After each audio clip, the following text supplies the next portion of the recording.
Fort Griswold is a former American military base in Groton, Connecticut, named after then Deputy Governor Matthew Griswold. The fort played a key role in the early stages of the American Revolutionary War. In tandem with Fort Trumbull on the opposite side of the harbor, Griswold served to defend the port of New London, a supply center for the new Continental Army and a friendly port for Connecticut-sanctioned privateers who preyed on British ships. History. In September 1781, British troops under Benedict Arnold raided and burned New London in the Battle of Groton Heights with the objective of ending the harassment at sea. Fort Griswold had a key strategic position above the Thames River, but the British knew the fort's inner workings thanks to the turncoat who gave numerous secrets of American defenses to the British forces he commanded. Arnold, knowing Griswold's layout and precise position, approached the harbor from such an angle that Griswold's gun positions could never draw an effective shot on the British fleet. Arnold's troops eventually made landfall, and the fort's garrison fought back. Artillery barrages and musket fire brought heavy casualties to each side, the fighting continuing even past commands to stop.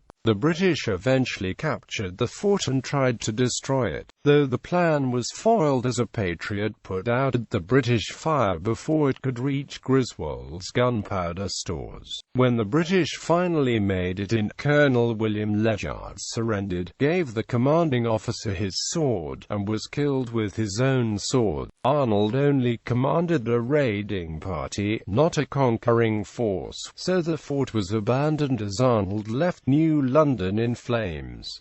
Later used, the fort would be rebuilt and manned in several other conflicts, but the Battle of Groton Heights was its most prominent use. It was used during the War of 1812 by United States Navy sailors commanded by Commodore Stephen Decatur when Decatur's squadron was blockaded by a superior British force in 1814.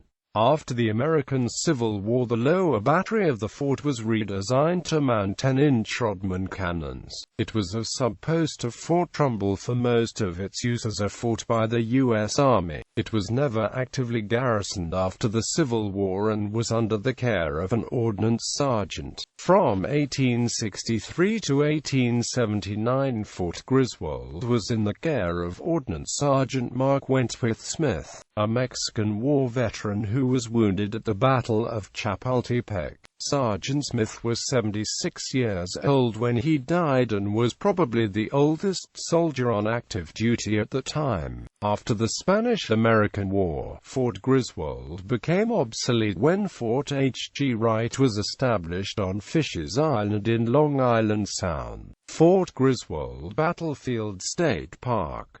The state of Connecticut now owns and operates the site as Fort Griswold Battlefield State Park. The site includes the restored earthwork battery, cannons, and a later period shot furnace and powder magazine. The grounds include several monuments and memorials to state residents who fought in different wars. The Groton Monument, a granite monument dedicated to the defenders who fell during the Battle of Groton Heights. Built between 1826 and 1830, the monument stands 135 feet tall with 166 steps. The adjacent Monument House Museum, which features exhibits about the Revolutionary War and is operated by the Daughters of the American Revolution. Visitors can climb the monument and visit the museum from Memorial Day through Labor Day. The Ebenezer Avery House, which sheltered the wounded after the battle, is a Revolutionary period historic house museum that is open for tours on summer weekends.